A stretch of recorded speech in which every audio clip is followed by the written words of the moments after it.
إن الحمد لله نحمده ونستعينه ونستغفره ونعوذ بالله من شرور أنفسنا ومن سيئات أعمالنا من يهده الله فلا مضل له ومن يضلله فلا هادي له وأشهد أن لا إله إلا الله وحده لا شريك له وأشهد أن محمدا صلى الله عليه وسلم عبده ورسوله يا أيها الذين آمنوا اتقوا الله حق تقاته ولا تموتن إلا وأنتم مسلمون يا أيها الناس اتقوا ربكم الذي خلقكم من نفس واحدة وخلق منها زوجها وبث منهما رجالا كثيرا ونساء والله الذي سألون به والأرحام إن الله كان عليكم رقيبا يا أيها الذين آمنوا اتقوا الله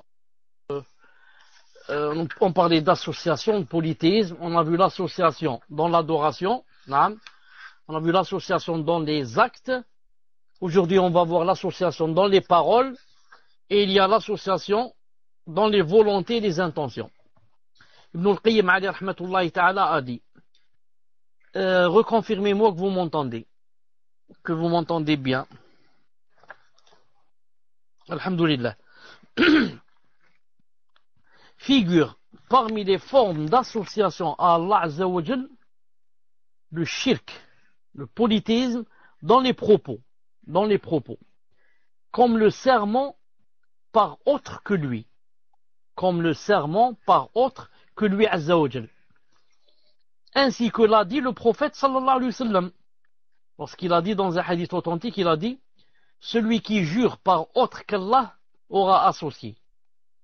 Voir Irwa al-Ghalil de Sheikh al-Albani rahimahullah, numéro 1998, hadith authentique. Celui qui jure par autre qu'Allah aura associé. De même, le fait de dire à une créature, lorsqu'on lui dit Ma sha'Allah wa shi't, c'est-à-dire qu'advienne ce que Allah Azza wa Jal et toi avez voulu. Qu'advienne ce que Allah Azza wa Jal et toi avez voulu. Ainsi qu'il est rapporté authentiquement du prophète sallallahu alayhi wa sallam, auquel un homme dit Ma sha'Allah wa shi't. Il lui a dit qu'advienne ce que Allah Azza wa Jal et toi avez voulu. Il lui répondit sallallahu alayhi wa sallam, fais-tu de moi un égal à Allah? Fais-tu de moi un égal à Allah? Dis Ma sha'Allah wahdah. Qu'advienne ce que Allah Azza wa Jal seul a voulu. Voir Silsila Sahiha, tome 1, page 266. Dit qu'advienne ce que Allah seul a voulu. Et c'est permis aussi de dire qu'advienne ce que Allah Azza wa Jal ensuite toi a voulu. Ça aussi, c'est permis, bi'idnillahi subhanahu wa ta'ala. Sinon, ça rentre dans le polythéisme et le shirk. Ibn al-Qayyim dit ceci, alors qu'Allah Azza wa Jal a accordé une volonté au serviteur. Il a accordé une volonté. Comme cela apparaît dans sa parole, liman sha'a minkum an yastaqim. Liman sha'a minkum an yastaqim. C'est-à-dire, pour celui d'entre vous qui veut suivre le chemin droit. Pour celui d'entre vous qui veut suivre le chemin droit.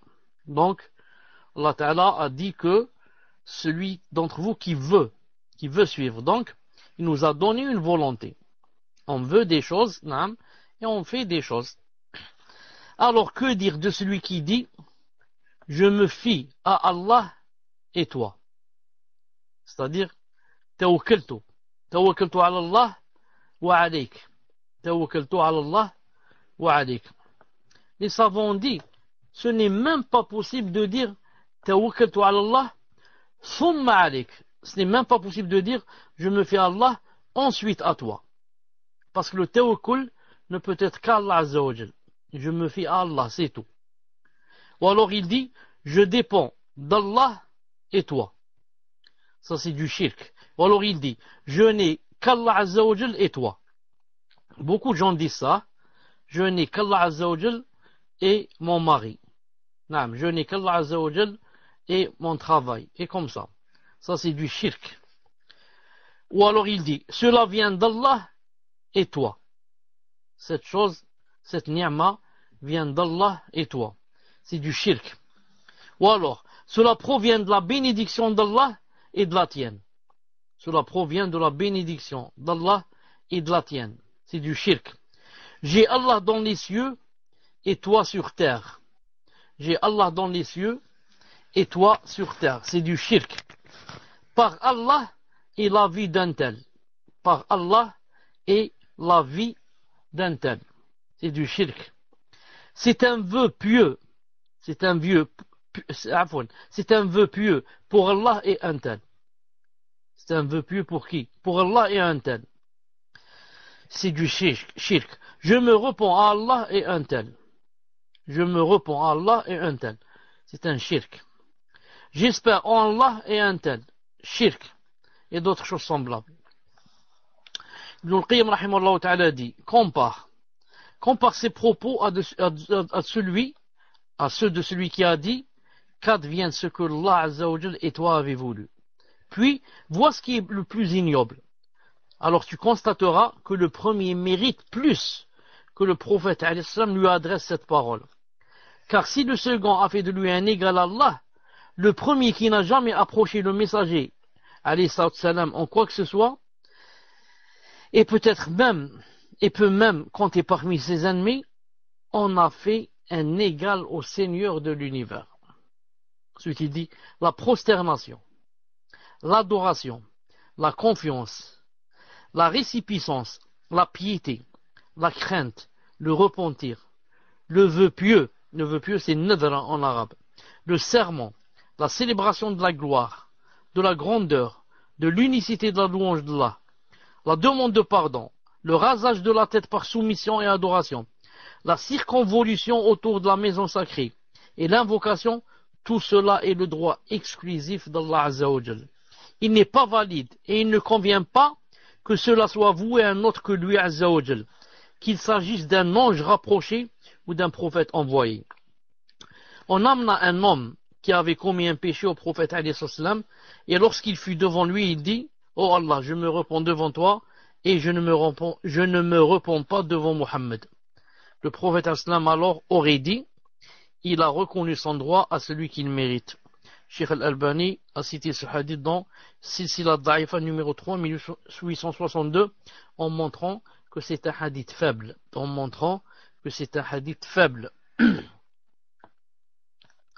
Maintenant, on va parler de l'association à Allah Azza wa Jal dans les volontés et les intentions.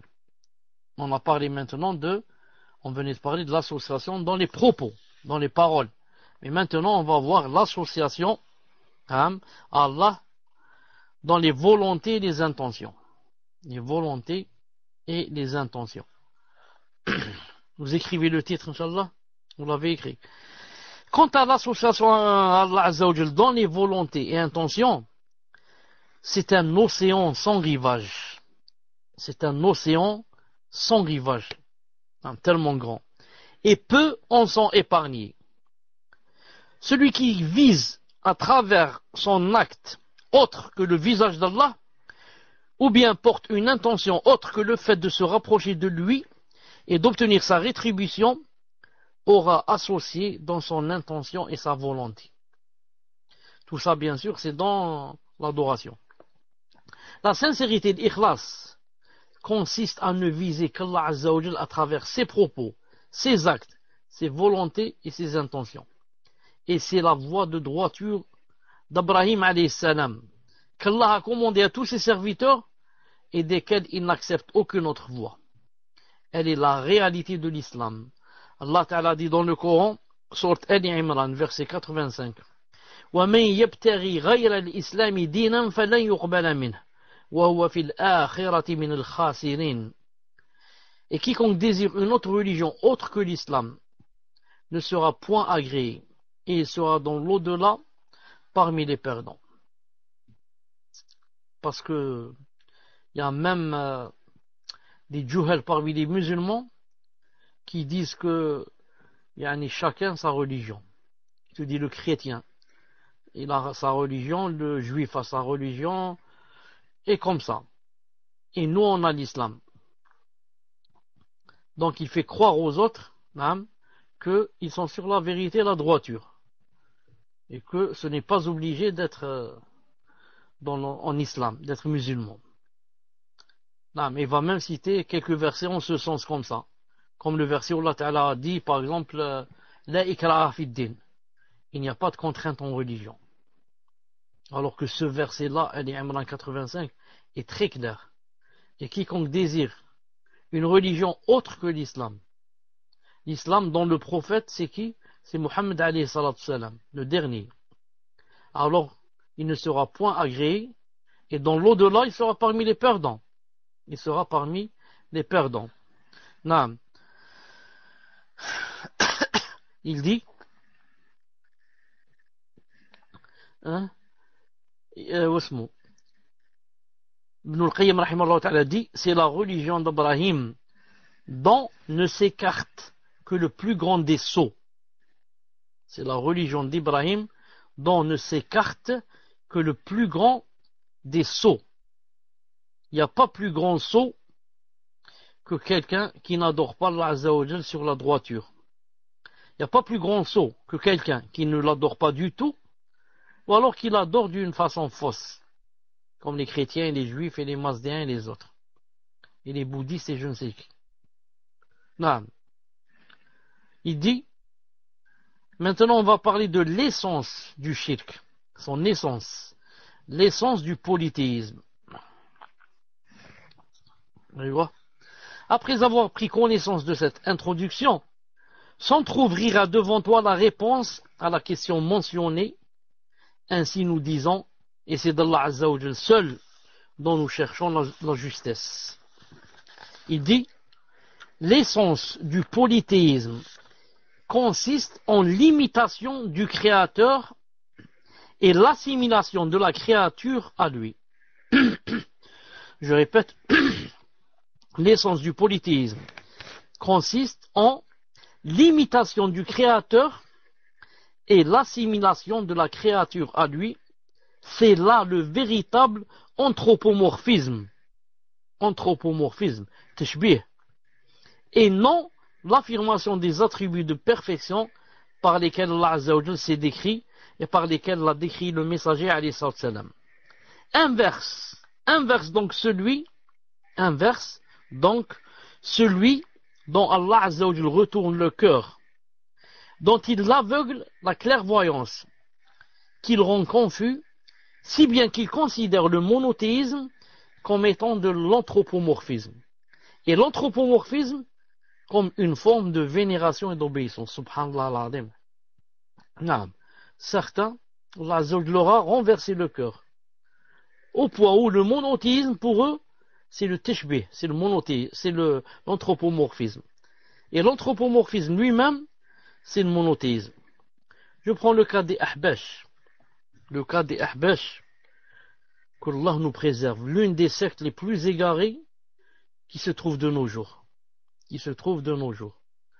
Pour Ahbash, si tu dis qu'Allah Ta'ala a deux mains, il te dit A'udhu billah, c'est l'anthropomorphisme.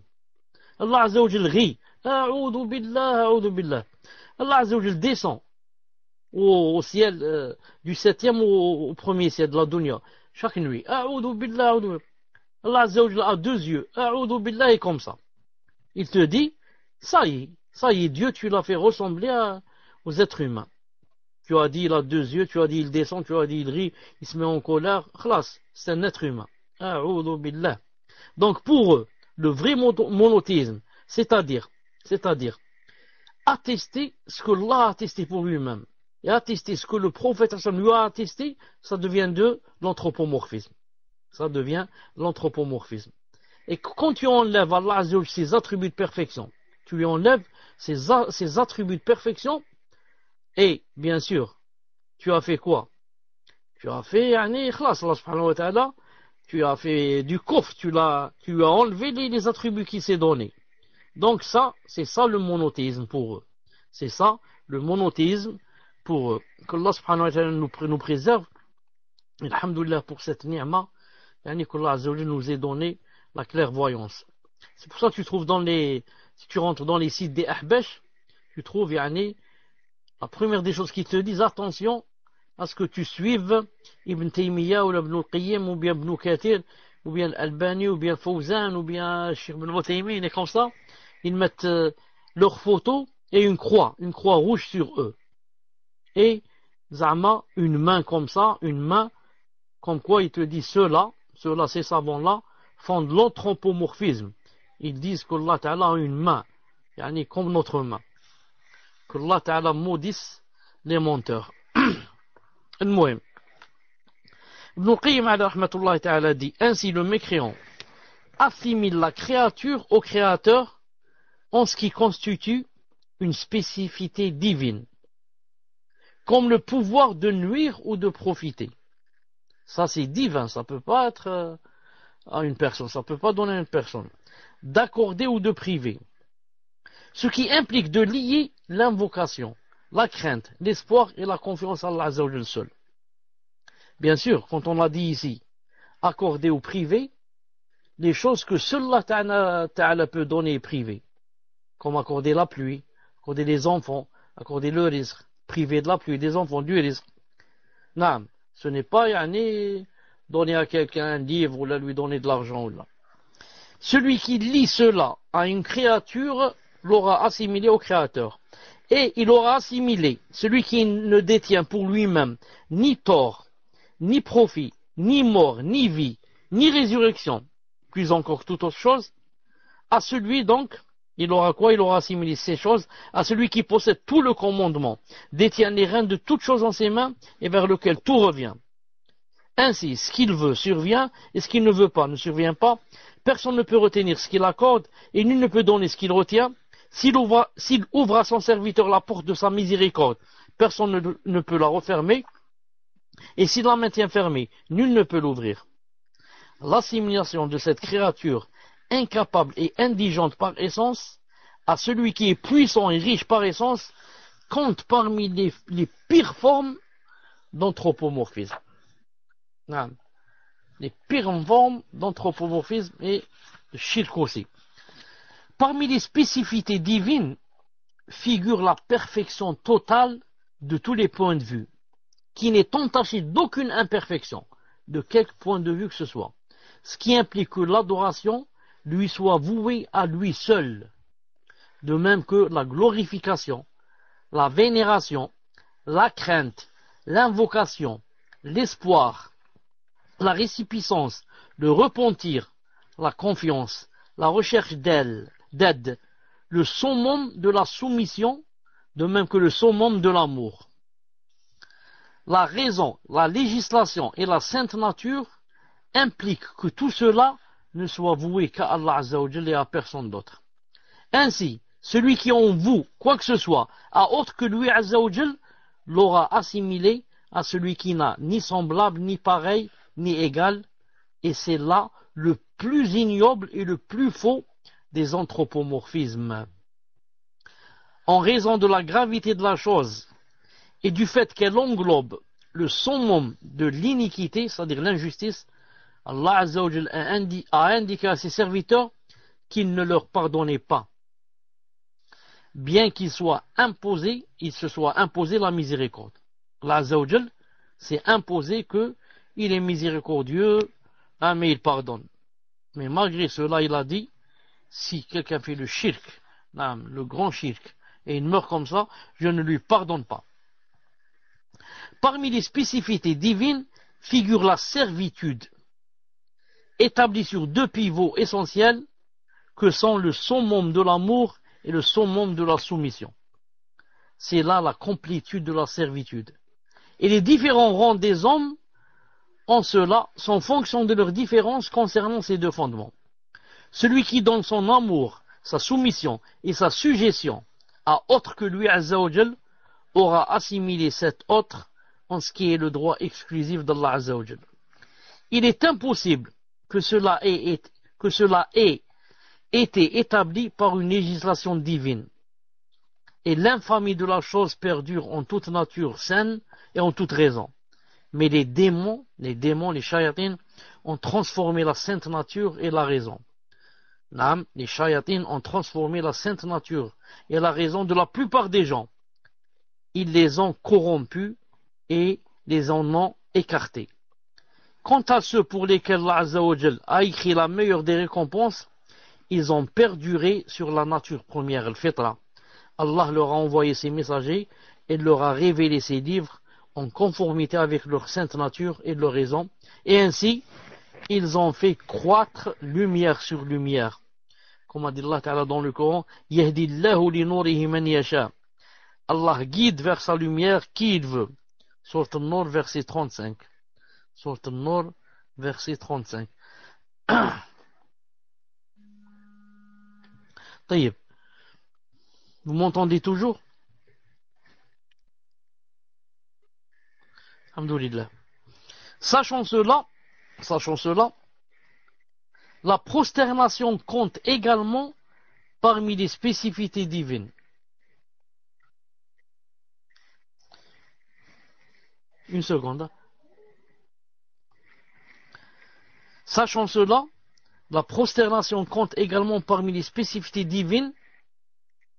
Ainsi, celui qui se prosterne pour autre qu'Allah Azza wa Jal aura assimilé une créature à lui. De même, la confiance. Ainsi, celui qui place sa confiance en un autre qu'Allah Azza wa Jal aura assimilé une créature à lui. Aussi le repentir. Ainsi, celui qui se repent auprès d'un autre qu'Allah Azza wa Jal aura assimilé une créature à lui. Également le serment par un nom, par glorification et vénération. Ainsi, celui qui prête serment par le nom d'une créature l'aura assimilé à Allah Azza wa Jal. Ceci concernant de l'assimilation. Quant à l'imitation d'Allah Azza wa Jal, quand on a vu tout à l'heure, on a dit que c'est interdit. Elle concerne par exemple celui qui s'enorgueillit, appelle les gens à exagérer sur sa personne dans la louange, la glorification, la soumission, l'espoir, l'attachement du cœur par la crainte, l'espoir, l'orientation et la recherche d'aide. Celui qui agit ainsi aura imité Allah Azza wa Jal et lui aura disputé sa seigneurie et divinité. Et il mérite qu'Allah l'avilisse et l'humilie au plus haut point et qu'il le mette sous les pieds de ses créatures. Le prophète a dit que Allah Azza wa Jal a dit: la grandeur est mon pagne et l'orgueil est ma cape. Celui qui me dispute l'un des deux, je le châtie. Rapporté par Muslim, numéro 2620. La grandeur est mon izar et l'orgueil est mon rida. Cap et pagne. Celui qui me dispute l'un des deux, je le châtie.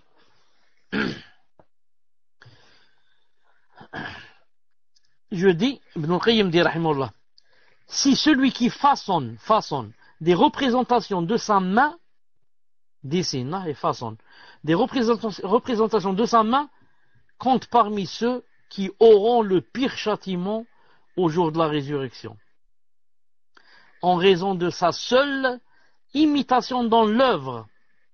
Alors que dire de celui qui imite Allah Azza wa Jal en la seigneurie et en la divinité, comme l'a dit le prophète sallallahu alayhi wa sallam. Une seconde, téléphone.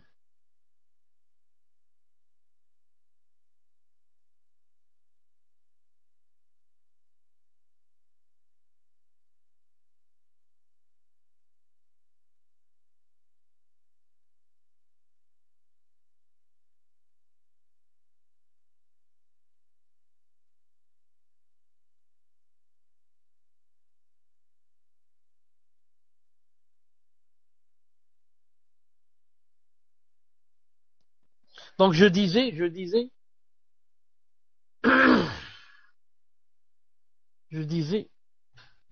si celui qui façonne des représentations de sa main compte parmi ceux qui auront le pire châtiment au jour de la résurrection. Pourquoi? En raison de sa seule imitation dans l'œuvre. Alors que dire de celui qui imite Allah Azza wa Jal en la seigneurie et en la divinité? Comme l'a dit le prophète sallallahu alayhi wa sallam dans un hadith rapporté par Bukhari Muslim, qu'est-ce qu'il a dit? Il a dit: ceux qui façonnent des représentations auront le pire châtiment au jour de la résurrection. On leur dira, faites vivre ce que vous avez créé. Ceux qui façonnent des représentations auront le pire châtiment au jour de la résurrection. On leur dira, faites vivre ce que vous avez créé. Vous avez bien entendu ce que Allah Ta'ala va dire à la personne qui a dessiné par exemple un être humain. Que va lui dire Allah Ta'ala? Fais vivre ce que tu as créé. Il ne va pas lui dire fais vivre ce que tu as dessiné, ni façonné, pour lui montrer que pour Allah Azza wa Jal, c'est de la création, c'est comme si tu as créé. Subhanallah al-Azim. Vous voyez comment c'est grave. Ne dis pas fais vivre ce que tu as dessiné, ce que tu as créé. Non. Car c'est Allah Ta'ala qui façonne. Et bien sûr, il ne pourra pas créer. Dans un autre hadith, lui dit, donne-lui l'âme, puisque maintenant tu as le corps, tu as façonné le corps, alors donne l'âme à ce corps pour qu'il vive. Il a dit également, le prophète a dit également, Allah Azza wa Jal a dit, qui est plus injuste que celui qui cherche à façonner une créature comme moi? Qui est plus injuste que celui qui cherche à façonner une créature comme moi? Ensuite il a dit, qu'il crée donc une petite fourmi, qu'il crée donc une graine, ou qu'il crée un cheveu. C'est un hadith Qudsi rapporté par le Bukhari 7120 et Muslim 2111. J'ai remarqué dans ce hadith que celui qui a traduit a rapporté que, à la fin il a dit qu'il crée donc une petite fourmi, une graine ou un cheveu. Alors qu'en fait, Allah Ta'ala ne parlait pas de cheveux, mais il parlait de graines d'orge. C'est-à-dire, il va leur lancer un défi, puisque vous avez créé une personne, vous prétendez créer une personne, puisque vous l'avez dessinée, alors créez maintenant, si vous pouvez, une fourmi, ou alors une graine de blé, ou une graine d'orge. Et celui qui s'est traduit mesquin s'est trompé. Pourquoi? Il a dit un cheveu parce qu'en arabe, le grain d'orge s'appelle sha'ira. Et celui qui a traduit n'a peut-être pas remarqué le ya de sha'ira. Donc il a lu sha'ra. Sha'ra et sha'ra c'est cheveux.